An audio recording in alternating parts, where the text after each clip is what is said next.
감사하고요. 이 시간 우리 하나님 말씀 한번 다 함께 보도록 하겠습니다. 자리에서 일어나셔서 에베소서 4장 17절에서 32절 말씀입니다. 신약성역 313페이지 에베소서 4장 17절에서 32절 말씀 우리 한 절씩 교독하겠습니다. 그러므로 내가 이것을 말하며 주 안에서 증언하노니 이제부터 너희는 이방인이 그 마음에 허망한 것으로 행함같이 행하지 말라.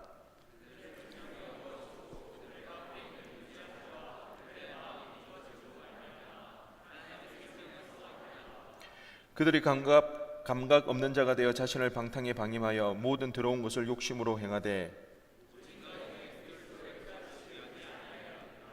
진리가 예수 안에 있는 것 같이 너희가 참으로 그에게서 듣고 또한 그 안에서 가르침을 받았을진데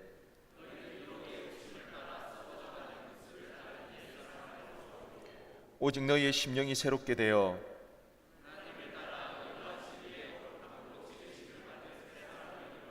그런즉 거짓을 버리고 각각 그 이웃과 더불어 참된 것을 말하라. 이는 우리가 서로 지체가 됨이라.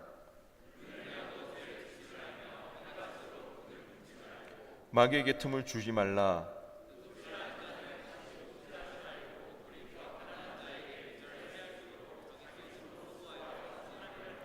무릇 더러운 말은 너희 입 밖에도 내지 말고 오직 덕을 세우는 데 소용되는 대로 선한 말을 하여 듣는 자들에게 은혜를 끼치게 하라.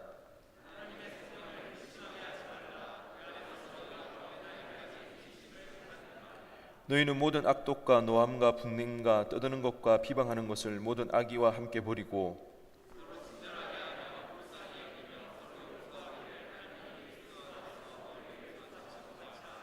아멘.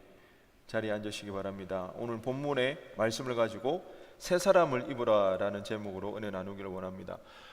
지난 추석 명절에 드라마 하나를 보게 되었습니다. 작은 아씨들인데요. 혹시 작은 아씨들 보시고 계신 분 있나요? 한 분밖에, 두 분밖에. 네. 제가 그 드라마를 이게 넷플릭스 저희 동생이 가입을 해가지고 저한테 이렇게 쉐어를 했는데 제가 뭐 정주행한 드라마는 없었습니다. 그러면 혹시 빠질까봐 그랬는데 이 작은 아씨들은 지금 조금 밀렸는데 조금 정주행을 하고 있습니다. 너무 재미있더라고요. 또 여기에 은혜 받아서 작은 아씨들만 남으면 안 되는데 또 집에 가서 작은 아씨들이 정주행하는 뭐 재미있으니까 좀 봐도 괜찮을 것 같아요. 되게 이제 재미가 있더라고요. 뭐 가난하지만 우애 좋은 세 자매가 있습니다. 저마다 열심히 살아가다가 대한민국에서 가장 부유하고 유력한 집안과 제각각 관계를 맺게 되어지고 엮이게 되는 그런 스토리를 담고 있는 게 작은 아씨들입니다. 세 자매 중 첫째는요 격리로 일하고 있습니다. 그런데 그 회사에서 왕따를 당합니다. 이유는 다른 것이 아니라 흙수저라는 이유만으로 왕따를 당하는데요. 그런데 감사한 일인지는 모르겠지만 유일한 친구 한 명이 생겨납니다. 바로 자신의 격리 선배인데 그 사람도 흙수저여서 그 회사에서 왕따였습니다. 그래서 왕따와 왕따가 친구가 되어지는 그런 일들. 그래서 회사에서도 외로울 수도 있는데 그 친구, 그 선배가 있었기 때문에 외롭지 않게 직장 생활을 하다가 어느 날 이 격리 선배가 그만 죽게 됩니다. 죽게 되었는데 나중에 알고 봤더니 자신에게 배낭 하나를 선물로 남겼는데 그 배낭 안에 현금 20억이 들어있었습니다. 그것을 발견하고 굉장히 고민에 빠졌습니다. 이 현금 20억을 어떻게 해야 될까? 그런데 이 현금 20억이 어떤 돈이었나 알고 봤더니 회사의 비자금, 횡령한 돈이기 때문에 이것을 신고한다 할지라도 뭐 주인에게 돌려줄 수 있는 그런 돈은 아니라는 것입니다. 그래서 결국 이 언니는 자신이 평소에 하고 싶던 일을 하기로 결정을 하게 됩니다. 여러분, 만일 여러분에게 현금 20억이 생긴다면 여러분 뭘 하고 싶으십니까? 생각만 해도 기분 좋아지지. 저만 그런가요? 현금 20억이 생기면 이 첫째 언니는 평생의 꿈이 집을 소유하는 것입니다. 하얀 샤시가 있는, 꼭 하얀 샤시여야 한답니다. 하얀 샤시가 있는 그 아파트에서 걱정 없이 잠을 자고 냉장고를 열었을 때는 맛있는 음식들로 가득 차여 있고, 거기다가 화장실을 갔을 때는 화장실이 따뜻한 그런 아파트를 가지는 게 평생 꿈이었습니다. 분명 이 돈은 횡령한 돈이었지만 언니는 자신에게 준 선물이라 생각하고 아파트를 사기로 결정합니다. 친척분 중에 고모 할머니가 있는데 그 부동산 업계 거물입니다. 그래서 그 고모 할머니에게 부탁을 하는데요, 아파트를 하나 사고 싶다고. 그랬을 때 그 고모 할머니가 가지고 있던 아파트가 있었습니다. 세를 주었지만 언젠가는 자신이 꼭 살고 싶었던, 그래서 너무 좋은 그 아파트를 소개를 해줍니다. 그 아파트가 어디냐? 한강 뷰가 보이는 아파트입니다. 한강 뷰가 보이는. 제가 영상으로는 준비를 못했는데, 영상에 보니까 화장실에 가보니까 화장실 세면대, 그 수도꼭지라든지 샤워기 전부 다 금색으로 되어 있고, 그 부엌도 너무 이쁘게 잘 되어 있더라고요. 제가 봐도 블링블링하고 살고 싶은 그런 집이었습니다. 그때 그런 집을 소개를 하면서 이 고모 할머니가 조카에게 이런 이야기를 합니다. 좋은 집에 살면 성공할 확률이 높아져. 웬만한 일은 집에 오면 다 극복이 되니까. 난 말이야, 좀 비슷한 거 같나요? 지금 성대모사 하고 있는데 아닌가요? 죄송합니다. 난 말이야, 모든 걸 잃어도 이런 집만 있으면 처음부터 다시 시작할 수 있어. 여자 주인공 역시 그곳에서 잠시 시간을 보낼 때에 이런 느낌을 받습니다. 어떤 상황에서도 날 지켜줄 든든한 보호자가 생긴 것 같은 그런 느낌을 받게 됩니다. 그래서 동생에게, 이 둘째 동생이 이 아파트가 너무 좋다고 이제 전화를 합니다. 그랬을 때 둘째 동생이 야단 법석이 났습니다. 그 불법적인 돈, 횡령한 돈, 그 훔친 돈으로 정말 그 집을 살 거냐고, 그것은 아니라고 그렇게 이야기하지만, 이 언니는 그것은 받은 돈이라고, 훔친 돈이 아니라고 자신을 정당화하면서 아파트를 살려고 그렇게 계획을 세우게 됩니다. 제가 이 드라마를 보면서요, 저 훔친 돈, 횡령한 돈으로 저렇게 사면 안 될 텐데, 저러면 안 될 텐데, 저거는 잘못된 일인데, 이런 생각이 든 게 아니라, 나도 저 아파트 살고 싶다. 저런 아파트에 살면 진짜 성공할 수 있을 것 같아. 진짜 그 하루에 그 받았던 그 스트레스가 그런 집에서 지내다 보면 금방, 여러분, 회복 탄력성이라는 거 있잖아요. 누가 얼마만큼 회복 탄력성이 높을수록 금방 우리가 스트레스나 어려움에서 극복되어질 수가 있으니까, 정말 그런 집에 있다 보면 진짜 그렇게 될 것 같은 그런 이제 마음이 들었습니다. 횡령한 돈, 불법적인 돈, 그거하고는 상관이 없이 어쨌든 그런 집에 나도 한번 살아보고 싶다, 그런 마음이 들었는데, 얼마 있지 않아 제 마음 가운데 조금 좌절감이 들었습니다. 왠지 모를 씁쓸함이 내 마음 가운데 들었는데, 왜냐하면 내 평생 저런 집에 살 기회는 없겠구나. 꼭 저런 아파트, 한강뷰가 보이는 아파트에 살아야만 행복할 것 같고, 저런 아파트에 있으면 나는 성공할 것 같은 그런 마음이 저도 모르는 사이에 제 마음 가운데 슬며시 찾아오더라는 겁니다. 그리고 그런 곳에 살지 못할 것 같으니까, 분명히 괜찮았거든요. 추석 때, 연휴 때 뭔가 뒤떨어지는 것 같고 루저 같은 그런 느낌. 세상의 문화가 참으로 무서운 게 이런 것 같습니다.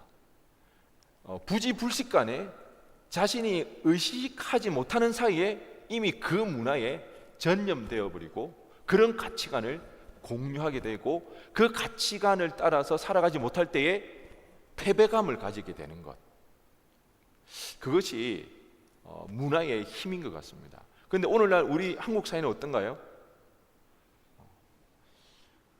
집이 중요하잖아요. 누가 얼마나 좋은 집에 사느냐, 그것이 우리에게는 참으로 중요한 일이 되어버렸습니다. 그러니까 우리는 애를 쓰고 수고를 해서 좋은 집과 더 많은 것들을 가지려고 무던히도 애를 쓰고 있고 거기에 관심을 가지게 되더라는 것입니다.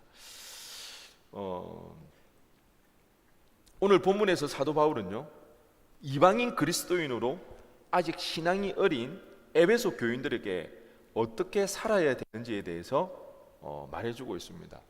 오늘 보면 17절에 보니까 그러므로라고 이렇게 시작을 하는데요, 그런데 4장 1절에서도 보니까 그러므로라고 이렇게 시작을 하고 있습니다. 그러면 어떤 이야기에 대한 결론이고 그 이야기인데요, 4장 1절에서 그러므로라는 것은 예수님께서 십자가에 죽으시고 부활하심으로 세상의 권세자와 통치자들에게 승리함으로 하나님께 영광을 올려드렸습니다. 그래서 드디어 마침내 예수님께서 온 우주의 왕으로 등극하심으로 공중 권세 잡은 자들에게 사로잡힌 우리들을 구원하여 주신 그 일들에 대해서, 그 놀라운 하나님의 역사와 하나님의 일들에 대해서 사도 바울은 지금 에베소서 1장부터 3장까지 이야기를 해오고 있었습니다. 그리고 이제 에베소 4장 1절에서 그러므로라는 이 수식을 통해서 이제 주제를 전환하고 있습니다. 하나님의 놀라운 구원의 역사, 구원의 사건이 이렇게 이루어지고 우리를 하나님의 나라 백성으로 삼으시고 주님의 몸된 교회로 우리를 불러주었기 때문에 이제 우리는 그 주님이 머리 되신 그 교회의 몸을 온전히 이루기 위해서 하나 되어져야 된다, 연합해야 된다. 그 일을 위해서 우리는 그리스도의 장성한 분량까지 자라나야 된다. 그 이야기를, 주제를 전환해서 4장 1절부터 16절까지 이야기를 해주고 있더라는 것입니다. 그리스도의 몸을 온전히 이루기 위해서 우리는 그리스도의 장성한 분량까지 이뤄야 된다는 것입니다. 그래야 우리는 하나 되고 연합해 할 수가 있는 것이죠. 그러면서 다시 한번 사도 바울은 오늘 본문에서 4장 17절에서 그러므로라는 수식을 통해서 이제는 그 초점을 우리에게, 에베소 교인들에게로 바꾸고 있습니다. 그럼 구체적으로 하나님 나라 백성으로서 주님의 몸된 교회를 이루는 성도로서 어떻게 살아가야 되는가, 무엇을 행하며 살아가야 되는지에 대해서 오늘 사도 바울은 우리에게 알려주고 있는 것입니다. 특별히 사도 바울은 에베소 교인들을 향해서, 초신자 그 이방인 그리스도인들을 향해서 사도 바울은 이야기를 하기를 이전에 행했던 것처럼, 이방인들이 행하는 것처럼 허망한 것을 벗어버리라고 이렇게 이야기를 하고 있습니다. 그렇게 행하지 말라는 것입니다. 에베소 교인들은 이방인들이었습니다. 그들은 유대 문화가 아니라 이방인 문화 속에서 자라났으며 생활해왔습니다.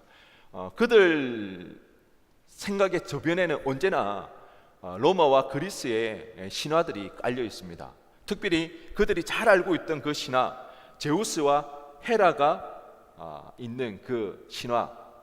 제우스와 헤라는요, 성적으로 방탕하며 살인과 강간을 일삼는 신들을 관장한 신들입니다. 하지만 이 이야기에서는 절대 그것이 잘못됐다, 그것이 성적으로 타락한 이야기다, 그런 이야기는 일절 없습니다. 도덕적이고 성적으로 타락했다는 그 내용들은 전혀 없더라는 것입니다. 그냥 제우스와 헤라 신들은 성적으로 타락하고 방종과 강간을 일삼는 그 신들을 관장할 뿐이라는 것입니다. 에베소 시를 주재했던 여신 아르테미스는요, 외설적인 공공조형물 사이에서 다신을 상징하는 여신이었습니다. 다신을 상징하는 가슴이 1000개나 달려있는 그런 조형물로 에베소 도시에 상징적으로 세워져 있었습니다. 결과적으로 에베소 교인들은 이방인으로서 그리스도인이 되었지만 여전히 초신자였던 그들은 도덕과 성적인 타락에 취약한 삶의 방식을 가지고 있더라는 것입니다. 그러기에 사도는 오늘 그 삶의 방식에서 돌아서라는 것입니다. 여러분, 새 사람을 입는 것은 다른 것이 아니라 우리의 삶의 방식을, 라이프 스타일을 고쳐나가는 것입니다. 우리의 생각과 우리의 마인드뿐만 아니라 우리의 삶의 스타일, 삶의 방식을 바꾸어 나가는 것, 그게 새 사람을 입는 것입니다. 그래서 사도 바울은 오늘 본문 22절 말씀에서 너희는 유혹의 욕심을 따라 썩어져가는 구습을 따른 옛 사람을 벗어버리고 잘못된 욕망에 사로잡혀서 살아갔던 것, 그것이 잘못인지도 모르고 그 욕망을 추구하며 살아갔던 옛 사람의 모습을 벗어버리라는 것입니다. 이전의 그런 생활 방식에서 벗어나야 된다는 것입니다. 그러면서 이제는 새 사람을 입어야 하는데, 오늘 본문 23절, 24절에서 오직 너희는 심령이 새롭게 되어 하나님을 따라 의와 진리의 거룩함으로 지으심을 받은 새 사람을 입으라. 이 새 사람을 입기 위해서 우리의 생활 방식, 우리의 생활 스타일이 바뀌기 위해서는 우리의 심령이 새롭게 되어져야 한다는 것입니다. 우리의 마음에 변화가 일어나야 된다는 것입니다. 그런데 오늘 본문에서 나오는 이 심령은요, 영어로 스피릿입니다. 스피릿. 이 스피릿이라는 것은 일반 사람들의 영을 뜻합니다. 그리고 속사람을 의미하는데요, 사도 바울 서신의 그 대가이자 탁월한 주석가인 고든피 교수는 이 심령을 다르게 해석합니다. 성령으로 해석합니다. 이 스피릿이 소문자로 할 때는 영, 속사람이지, 그 스피릿의 S가 대문자일 때는 성령이 되거든요. 문맥상 이것은 속사람, 영이 아니라 성령이라는 것이죠. 그렇게 해석했을 때 번역은 달라집니다. 성령으로 마음을 새롭게 하여. 우리의 마음이 변화되는 것은 우리의 힘과 우리의 결단과 우리의 의지로 되어지는 것이 아니라 누구의 능력으로? 성령으로만 가능하다고 그렇게 이야기를 하고 있습니다. 이런 번역을 따라 해석해 놓은 게 새한글 성경입니다. 새한글 성경 23절과 24절 말씀입니다. 오히려 여러분의 생각에 성령님이 작용하여 여러분이 완전히 새로워져야 합니다. 또한 새 사람, 곧 하나님을 따라 진리의 의로움과 거룩함으로 창조된 사람을 옷으로 입어야 합니다. 성령의 능력이 있을 때에 그 능력으로 우리의 생각과 우리의 마음은 변화되어집니다. 그리고 의와 진리를 쫓으며 살아갈 수가 있게 되는 것입니다. 하나님이 이루신 놀라운 구원의 역사로 하나님의 나라가 우리 가운데 이루어졌습니다. 그 하나님의 나라가 우리 가운데 나타난 모습이 무엇입니까? 여러분들입니다. 우리입니다. 하나님 나라가 우리 가운데 나타나 있는 모습은 교회를 이루는 우리가 바로 그 하나님의 나라라는 것입니다. 주님의 몸된 온전한 교회를 이룰 수 있는 유일한 방법은 성령의 능력으로 변화될 때 우리는 주님의 몸을 온전히 이루어갈 수가 있습니다. 의와 진리를 쫓아서 새 사람으로 우리는 변화되어 살아갈 수가 있게 되어지는 것입니다. 지난 여름 제가 속초로 여행을 다녀왔는데요. 우리 이제 6살 된 7살이군요. 깜빡했네. 7살 된 우리 막내가 몇 번이나 우리 여름에 휴가 갔던데 거기 다시 가자고, 거기 너무 가고 싶다고 그렇게 이야기를 하더라고요. 우리가 갔던 데가 뭐 그렇게 좋았던 데는 아닌데 콘도인데 지은 지 얼마 되지 않은 그런 이제 숙소였습니다. 아마 얘가 볼 때도 거기가 너무 좋았나 봅니다. 편안하고 집하고는 좀 달랐겠죠.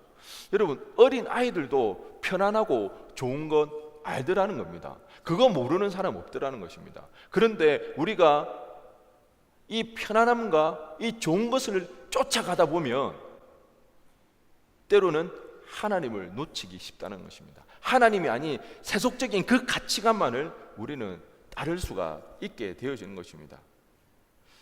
우리는 분명히 부르심을 받았습니다. 하나님의 몸된, 주님의 몸된 교회를 이루기 위해서 우리는 부르심을 받았기 때문에 세상과는 구별되게 살아가야 되는데, 여러분, 우리가 몰라서 못하는 게 아니라는 것입니다. 알고 있다는 거죠. 몇 번이고 결단을 합니다. 결심을 하죠. 이제는 그렇게 살지 말아야지. 이제는 하나님이 원하시는 대로 거룩과 진리를 쫓아 그렇게 살아가야지. 그런데 세상의 유혹이 너무 달콤하더라는 것입니다. 안락함이 주는 그 만족감이 크더라는 것입니다. 편안함이 주는 그 유혹에 우리는 쉽게 포기가 안 되더라는 것입니다. 그러다 보니까 여러분, 우리의 의지와 노력과 결단만으로는 결코 그 진리를 따라서 거룩을 쫓아 살아가지 못하더라는 것입니다. 우리는 새 사람은 옷을 입고 그 부르심에 합당하게 살아가고 싶지만 내 의지, 내 결단으로만 되어지지 않더라는 것입니다. 그러기에 우리가 해야 할 것은 성령을 구해야 하는 것입니다. 성령의 기름 부으심과 성령의 충만함이 있을 때에 그 성령의 능력으로 우리는 변화가 가능하다는 것입니다. 우리의 삶의 스타일이 바뀌어지는 것입니다. 여러분이 지금의 삶의 현재 상황 가운데 분명히 끊어버리고 싶은 거 있잖아요. 지금도 생각나는 그 일들이 있잖아요. 하나님 앞에 몇 번이고 결단하며 나갔는데 또 한 주간 넘어진 부분들이 있잖아요. 그거 놓고 하나님 앞에 기도하며 나가야 된다는 것입니다. 우리의 힘으로는 우리의 욕망을 이기기가 쉽지 않습니다. 성령의 능력이 임할 때만 우리는 변화가 가능한 것입니다. 드라마에서 분명 훔친 돈이잖아요. 그거는 횡령한 돈이잖아요. 그거는 받은 돈이라고 우긴다고 해서 그게 될 문제가 아니잖아요. 그런데 첫째 언니는 어떻게 하죠? 받은 돈이라고 자기 합리화를 해서 자신의 욕망을 쫓아 살아가는 것입니다. 이것이 비단 드라마에서만 나오는 그 이야기일까요? 아니요. 우리 현실의 문제라는 것입니다. 바로 나 자신의 문제라는 것입니다. 언제든지 우리는 타협하기 좋아하잖아요. 자기 합리화에 정당화해 나가잖아요. 왜? 그 유혹이 너무 달콤하기 때문에, 그걸 이겨내기가 쉽지가 않기 때문에 또 넘어지잖아요. 우리가 성령의 능력을 구해야 하는 이유가 바로 여기에 있다는 것입니다. 결단으로만, 결심으로만, 노력으로만 되지 않더라는 것입니다. 여러분, 하나님 앞에 온전하여 짓고 새 사람을 있기를 원하십니까? 삶의 방식, 생활 방식을 바꾸고 그렇게 살아가기를 원하십니까? 그러면 반드시 성령을 구하시기 바랍니다. 성령의 능력으로 변화되어질 때에 우리는 새 사람을 입을 수가 있게 되어지는 것입니다. 그런데 우리가 이 성령의 능력을 사모하면서 성령으로 우리가 새 사람을 입고 변화되어지기를 원하는 그때에 우리는 두 가지에 대해서 우리 자신을 점검하면서 성령의 능력을 구해야 한다는 것입니다. 첫째는요, 소망을 재확인해야 하는 것입니다. 우리의 소망이 무엇인지 우리는 그것을 늘 확인하면서 살아가야 됩니다. 여러분, 스스로에게 정직하게 한번 답해 보시기 바랍니다. 여러분의 소망, 당신의 소망은 한강뷰가 보이는 아파트입니까? 예수님입니까? 대답하셨나요? 고개 숙이지 마시고 솔직하게. 한강뷰 보이는 아파트 소망으로 사면 될까요? 안 될까요? 그럼 우리는 한강뷰 보이는 아파트 살면 안 되나요? 아니요. 한강뷰 보이는 아파트 여러분 할 수 있으면 그런 데서 사시기 바랍니다. 좋은 데에서 사시기 바랍니다. 좋은 데 살아야 됩니다. 주거 환경이 얼마나 중요한지 모릅니다. 그 환경에 따라서 우리가 얼마든지 진짜 행복에 많은 지대한 영향을 끼치게 됩니다. 할 수 있으면 한강뷰가 보이거나 아니면 자신들이 원하는 그런 집에서 사시기 바랍니다. 그런데 오로지 거기에만 우리가 집중해 있다 보면, 거기에만 빠져 있다면 그거는 문제가 되더라는 것입니다. 내가 내 진로와 내 결혼과 내 취업과 내 승진과 자기 개발과 PC 게임 하는 거, 내 운동하는 거에 우리는 관심이 있어 꾸준히 포기하지 않고 진행하지만 지금 현재 우리 청년에서 어떤 일이 일어나는지, 래퍼가 뭔지, OTL이 뭔지 그걸 알지 못한다면 이거는 문제가 있더라는 것입니다. 전혀 예수님이 우리 삶 가운데 소망이 되어지지 못하고 오직 자기의 세상의 소망을만을 가지고 살아가는, 이것이 우리는 조심해야 되는 것입니다. 여러분, 한번 여러분의 마음과 여러분의 삶을, 여러분의 지금 생각들을 한번 점검해 보시기 바랍니다. 지금 현재 여러분 어떤 소망을 가지고 살아가고 계시는지, 예수님이 정말 여러분의 삶에 소망이 되시는지. 헬스장에 가면 참 재밌는 광경을 보게 됩니다. 헬스장 가면 진짜 운동 열심히 하는 사람들 있죠. 왜 저렇게까지 축구를 하는지 몰라요. 땀을 뻘뻘 흘리고 하면서. 그런 사람들은 빠지지도 않아요. 공휴일도 다 와요. 설날 오픈하면 운동하러 와요. 그런데 그런 사람들은 꼭 굳이 저렇게 운동을 안 해도 될 것 같아요. 왜? 이미 날씬하고 몸이 저 정도면 괜찮은데. 그런데 꼭 헬스장 가면 운동해야 될 것 같은 사람들 있죠. 저 사람 진짜 좀 열심히 해야 될 것 같은, 저 사람은 좀 빠지지 말고 진짜 땀 흘리면서 집중해서 해야 될 것 같은데, 늘 그런 사람들을 보면 뭐예요? 핸드폰 하는 시간이 더 많아요. 잡담하는 시간이 더 많고, 운동하러 와서 설렁설렁거리다가 얼마 지나고 나지 않으면 보이지 않는. 여러분, 운동을 매일 하고 하는 게 쉽나요? 사실 우리가 매일 빠지지 않고 운동하는 게 굉장히 귀찮습니다. 어려운 일입니다. 그런데 왜 그 사람들은 그토록 귀찮고 힘든 일을 할까요? 재미를 아는 거죠. 운동하는 그게 갈 때마다 귀찮을 수가 있습니다. 운동할 때 막 얼마나 무공을 드는지 괴성을 지르잖아요. 한번 그거 들 거라고 괴성을 질러가면서 막 운동을 하잖아요. 힘들고 귀찮아도 그 사람들은 그 운동의 재미를 아는 사람들입니다. 운동을 하니까 몸이 좋아지더라는 겁니다. 살이 빠지더라는 것입니다. 그 가벼운 몸이 좋기 때문에 그들은 더 열심히 운동을 하게 되는 것입니다. 여러분, 재미가 있으면 힘들어도 하게 되는 겁니다. 힘들고 어려워도 재미가 있으면 얼마든지 해낼 수가 있더라는 것입니다. 여러분, 예수 믿는 것이 힘든가요? 쉬운가요? 아니요. 예수 믿는 거 어렵습니다. 세상 가운데 예수님의 방식으로 예수님의 뜻 가지고 세상 살아가기가 만만치 않습니다. 어렵습니다. 주말에 우리 놀러 못 가잖아요. 우리 다음 주 월요일, 그 다음 주 월요일 연휴잖아요. 금요일 밤부터 금, 토, 일, 주일 빠지면 3박 4일 어디다도 갈 수 있잖아요. 그런데 우리는 어떤가요? 못 가잖아요. 가면 안 되잖아요. 왜? 예배 드려야 되니까. 이 세상 가운데 세상 사람들이 즐기고 누리는 그 모든 것들을 누리면서 살기에는 예수 믿는 것이 결코 만만치가 않습니다. 힘들어요, 어려워요. 그런데요, 힘들고 어렵다고 못하는 거 아니라는 것입니다. 왜? 재미를 알게 되면, 재미를 찾게 되면 얼마든지 할 수 있는 것입니다. 저희 견이가 미동초등학교 태권도 시범단입니다. 얼마나 자랑스러워하는지 모릅니다. 유진이 직속 후배거든요. 그런데 그 훈련이 진짜 빡센 것 같아요. 얘가 정말 힘들어합니다. 사부님도 굉장히 무서운 것 같아요. 막 힘들고 막 피곤하다 그러는데도 절대 안 빠져. 그래 오늘 너무 힘들 것 아니 가야 된다면서. 눈 뜨면 태권도입니다. 학교 갔다 오면 태권도, 아빠한테 발차기를 시범으로 보여줍니다. 사범님이 거의 정신적 지주입니다. 사범님 말 한마디면 꼼짝을 못합니다. 요즘 결이가 가장 두려워하는 말이 뭔지 아십니까? 사범님한테 이야기해야 되겠네. 그 한마디면 아무리 힘들어도 수학은 안 합니다. 그런데 태권도는 빠지질 않습니다. 지금 3학년이기 때문에 시범단은 4학년부터 본격적으로 하더라고요. 그래서 시범을 보일 때 결의가 나오는 부분은 진짜 1, 2분도 안 돼요.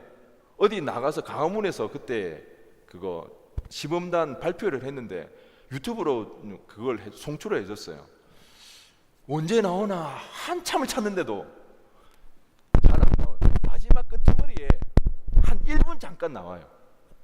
그런데도 그렇게 좋아요. 힘들어도 재밌으면 하더라는 겁니다. 여러분, 예수 믿는 일이 즐거운가요? 아니면 단지 힘들기만 하십니까? 그렇다면 성령님께 구하시기 바랍니다. 성령의 능력으로 예수 믿는 일이 기쁨이 되게 해달라고, 즐거움이 되게 해달라고, 예수님만이 내 삶의 유일한 소망이 되게 해달라고 그렇게 기도하시며 나가시기 바랍니다. 그럴 때에 정말 성령님이 우리 가운데 능력으로 행할 때에 예수님만이 우리의 삶의 참된 소망이 되어집니다. 예수님으로 우리는 즐거워할 수 있더라는 것입니다. 여러분, 빌립보서 사도 바울이 빌립보서 썼을 때 어디에 있었나요? 옥에 갇혀 있었잖아요. 그때 사도 바울이 그 빌립보 교인들에게 어떻게 이야기합니까? 기뻐하라고 이야기를 합니다. 기뻐하라고. 옥에 갇혀 있는 그 사도 바울이 오히려 옥 밖에 있는 사람들에게 기뻐하라고 이야기합니다. 왜요? 사도 바울은 힘들지 않았을까요? 사도 바울은 옥에 있더라도 늘 언제나 기뻤을까요? 아니요. 사도 바울도 사람입니다. 우리하고 똑같은 사람이라는 거예요. 다를 게 없다는 것입니다. 사도 바울도 힘들고 어려웠을 것입니다. 때로는 불안하고 걱정도 되고 두렵기도 했을 거라는 것입니다. 하지만 그 힘들고 어렵다 할지라도 그 가운데 그는 예수 믿는 일에 기쁨이 있었습니다. 즐거움이 있었습니다. 왜? 예수님이 소망이 되었기 때문에. 아무리 그가 옥에 갇혀 있는 상황이라 할지라도 최악의 상황에 맞닥뜨린다 할지라도 그에게는 어떤 소망이 있습니까? 영원한 나라에 대한 소망이 있었기 때문에. 그가 가장 좋지 않은 그 상황, 죽음에 직면한다 할지라도 그럼에도 불구하고 그는 예비되어져 있는 그 하나님의 나라에 대한 그 소망이 있었기 때문에 그는 그런 악조건 속에서도, 그런 힘든 그런 상황 속에서도 기뻐할 수 있는 것입니다. 예수 믿는 즐거움을 누구보다도 사도 바울은 알았다는 것입니다. 여러분 삶 가운데 예수님만이 소망이 되어지기를 원합니다. 예수 믿는 일로 즐거움을 찾지 못한다면 성령님께 구하시기 바랍니다. 기도하시기 바랍니다. 성령의 능력으로 예수님만이 소망이 되게 해달라고, 예수님으로 예수 믿는 일이 우리 삶 가운데 즐거운 일이 되게 해달라고 그렇게 기도할 수 있는 여러분 되어지기를 간절히 바랍니다. 우리가 성령의 능력을 의지하면서 살펴야 하는 두 번째는요, 무엇을 견디고 있는가입니다. 무엇을 견디고 있는가? 출애굽한 이스라엘 백성이요, 강야 가운데서 하나님의 기적을 맛봤습니다. 하나님의 기적은 다른 게 아니라 그 광야에서 먹을 것이 없는, 그래서 굶어서 죽을 수 있는 그 상황 가운데 하나님께서는 하늘에서 만나를 내려주셨습니다. 그런데 그들은 그 놀라운 기적을 맛보고 체험하고 경험하면서도 하나님을 원망하고 불평했습니다. 그 만나가 하루 이틀 내리고 끝난 것이 아니거든요. 그들이 강야 생활하는 가운데 계속해서 하나님은 만나를 내려주셨습니다. 민수기 11장 5절에서 6절 말씀에 우리가 애굽에 있을 때에는 값없이 생선과 오이와 참외와 부추와 파와 마늘들을 먹은 것이 생각나거늘 이제는 우리의 기력이 다하여 이 만나 외에는 보이는 것이 아무것도 없도다 하니. 여러분, 애굽에서 종으로 살았습니다. 이제 그런데 하나님께서 놀라운 기적을 보여주셨잖아요. 그 10가지 재앙을 내려주신 것은 다른 이유가 없습니다. 하나님이 이 땅에 진정한 신이라는 것을 보여주시기 위하여서 바로 왕의 마음을 강팍하게 만들어서 하나님의 하나님 되심을 나타냈던 것입니다. 그리고 전무후무한 사건, 홍해가 갈라지는 그 일들을 보여주셨잖아요. 그래서 이제는 자유의 몸이 되었잖아요. 그런데 지금 이스라엘 백성들은 뭐라고 이야기하고 있습니까? 오히려 애굽에 있을 때 그때가 더 낫다는 것입니다. 이해가 안 되죠? 말이 안 되잖아요. 그런데 우리가 똑같습니다. 오히려 예수 안 믿었다면, 오히려 예수님을 몰랐다면 신나게 놀 텐데 클럽도 가고 주말마다 여행도 다니고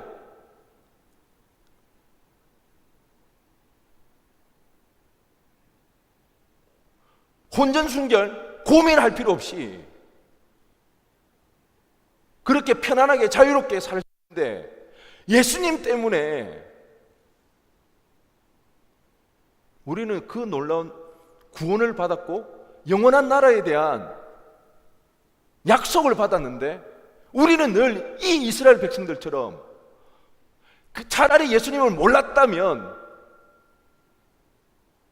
그때가 더 그립다고 우리도 이런 이야기를 하더라는 것입니다. 여러분, 지금 이스라엘 백성들은요, 출애굽해서 시내산에서 머문 지 대략 한 1년 정도 됩니다. 1년이 못 됩니다. 그리고 이제 그 시내산에서 이제 가데스 바네아로 떠나고 있습니다. 가데스 바네아까지는 걸어서 11일이 걸립니다. 그러면 기껏해야 이제 애굽에서 떠나온 지 1년 한 달밖에 되지 않았습니다. 1년 한 달밖에 되지 않았는데 그들은 하나님 앞에 원망하고 불평하고 있습니다. 왜요? 고기 못 먹어서. 고기 못 먹다 죽은 조상이 있는지 모르겠는데 그 고기가 뭐라고? 고기 못 먹어서 그들은 원망하더라는 겁니다.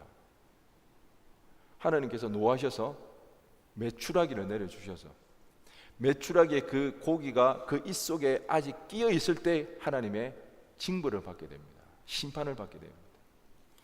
여러분, 이 이스라엘 백성들이 하나 착각한 게 있습니다. 어떤 착각이냐고요? 그들은 이 광야에서 영원히 살 거라고 착각했습니다. 광야는 잠시 거쳐 지나가는 장소입니다. 광야에서 영원히 살 곳이 아니라는 것입니다. 거기는 잠시 거쳐 지나가는 곳인데 거기서 영원히 살 것처럼 생각을 하니까 고기도 먹어야 되는 것입니다. 애굽에서 먹었던 것을 다 먹어야 된다는 것입니다. 그런데 무서운 게 뭔지 아십니까? 그들의 생각대로 그들은 광야에서 생을 마감하게 되는 것입니다. 출애굽 1세대는 아무도 가나안에 들어가지 못했습니다. 광야에서 영원히 살 것처럼 행동했기 때문에, 말했기 때문에 그들은 광야에 살다가 죽게 되더라는 것입니다. 여러분, 우리가 살아가는 이 땅은요, 이 세상은요, 잠시 잠깐 스쳐 지나가는 광야와 같은 삶입니다. 여러분 반드시 이거 기억하시기 바랍니다. 잠시 잠깐, 성경에서는 표현하기를 아침 안개와 같다고 그랬습니다. 여러분, 아침 안개가 얼마나 잠깐 있다가 사라지는지 아시잖아요. 잠시 머무는 그런 장소가 이 세상 우리의 삶입니다. 그러기에 우리는 조금 불편하더라도 어렵더라도 인내할 수가 있는 것입니다. 견뎌낼 수가 있는 거죠. 왜? 우리에게는 영원한 나라가, 하나님 나라가 예비되어 있기 때문에 우리는 그 나라를 소망하며 살아가야 되기 때문에 우리는 강야와 같은 이 세상에서 조금 불편하더라도 어렵더라도 참아낼 수 있고 견뎌낼 수 있더라는 것입니다. 그런데 마치 여기서 영원히 살 것처럼 여기서 모든 것을 끝장내려고 다 누리려고 하다 보면 그때부터 우리는 우리 신앙 어려워지기 시작합니다. 여러분, 이거 헷갈리기 시작하면 우리의 믿음 흔들리기 시작합니다. 이 땅에서 영원히 살 거라고 생각하는 그 순간 우리에게 영원한 나라가 예비되어져 있다는 이것이 헷갈리기 시작하면 우리의 믿음 무너지기 시작합니다. 왜요? 여기서 모든 것을 다 하려고 하니까, 여기서 모든 것을 누려야 하니까 참지 못하는 거죠. 견디지 못한다는 거죠. 여기는 광야와 같은 장소입니다. 여기서 모든 걸 끝내려고 하지 마시기 바랍니다. 좀 어렵더라도 좀 힘들더라도 우리는 포기할 건 포기하고 견디며 살아가야 됩니다. 왜? 영원한 나라가 있기 때문에. 그랬을 때 우리는요, 그리스도인으로서 하나님의 백성답게 견디며 살아가야 됩니다. 여러분, 우리가 내 집을 마련하기 위해서, 취업 위해서, 결혼하려고, 그리고 우리는 다음 휴가 때까지 꿋꿋이 참고 버티고 있습니다. 이놈의 직장 당장 그만두고 싶은데 뭐 때문에? 다음날 월급날이 있기 때문에 우리는 꿋꿋이 참아내고 버티고 있다는 겁니다. 우리가 참고 버티는 일에는 그 나름의 이유가 있습니다. 그 나름의 소망이 있습니다. 그렇다면 여러분, 하나님의 백성으로서 그리스도인으로서 여러분이 지금 견디고 있는 것은 무엇인가요? 무엇을 견디고 있느냐는 겁니다. 여러분, 그리스도인으로서 영원한 나라를 소망하는 자로서 잠시 잠깐 스쳐 지나가는 이 강야와 같은 이 삶을 살면서 여러분 무엇을 견디고 있습니까? 무엇을 참아내고 있느냐는 것입니다.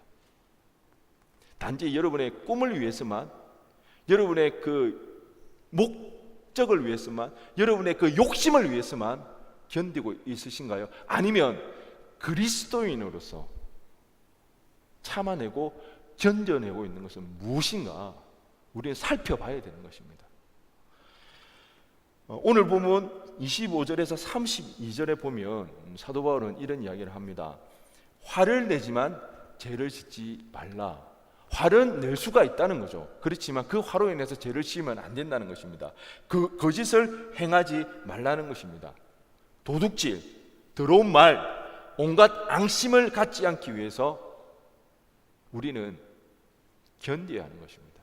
여러분, 이런 견딤의 시간들이 있습니까?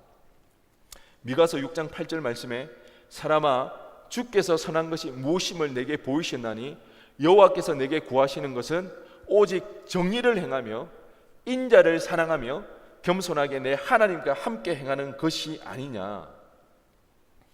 여러분, 정의를 행하기 위해서 손해를 감수하고 있습니까? 이웃을 사랑하기 위해서 여러분 얼마나 인내하고 참고 계십니까? 겸손히 행하기 위하여서 여러분 얼마나 참아내고 있으십니까? 참아내야 하는 것입니다. 견뎌내야 하는 것입니다. 요즘 제가 일이 많아서 그런지 제 안에 화가 굉장히 많은 것을 발견하게 됩니다. 그래서 소그룹 모임 할 때마다 기도 제목으로 제가 내 안에 화가 지금 요즘 참 많은데 이 화가 잘 다스려지게 해달라고. 분명히 사도 바울도 이야기하죠. 화가 나는 게 문제가 아니라고. 화는 날 수 있다는 거죠. 그런데 이 화가 뭐 되면 안 되죠? 죄가 되면 안 된다는 것입니다. 이게 이 화를 통해서 다른 사람들을 정죄하거나 다른 사람들을 감정 쓰레기통으로 만들면 그게 문제가 된다는 거죠.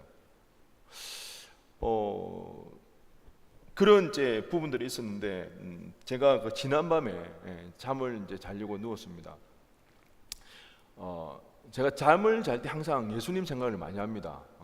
예수님께 말을 걸기도 하고요. 그렇지만 여전히 예수님은 대답 없을 때가 더 많지만 그래도 계속 예수님에 대해서 생각을 하고 예수님께 말을 겁니다. 뭐 이런 이야기 저런 이야기 막 힘들다 어렵다 뭐 그런 이야기를 하는데 어제는 정말 감사한 일이 있었습니다. 예수님을 생각하고 예수님을 기억하며 예수님께 이야기를 했을 때 제 마음 가운데 불현듯 굉장히 편안한 마음이 찾아왔습니다. 그동안 내 안에 있던 이 화가 눈 녹듯 사라지고 굉장히 편안한 그런 시간을 제가 경험할 수 있었습니다.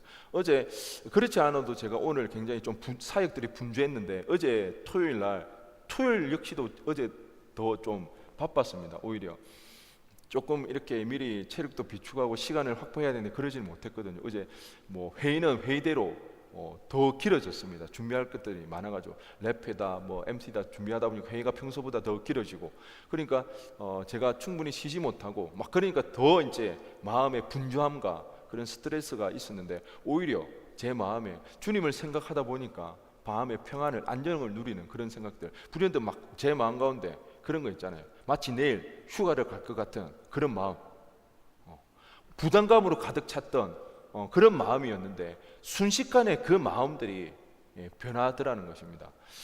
제가 그 전도사님과 오늘 잠깐 통화를 했습니다. 하와이 너무 좋답니다. 이런 데가 없다고 그래서 제가 힘껏 놀다가 오라고 그랬는데 지금 진짜 한국 들어가기 싫다면서 여권을 잃어버릴까봐 지금 여권을 그냥 분실할까 그런 각을 지금 재고 있는 것 같습니다.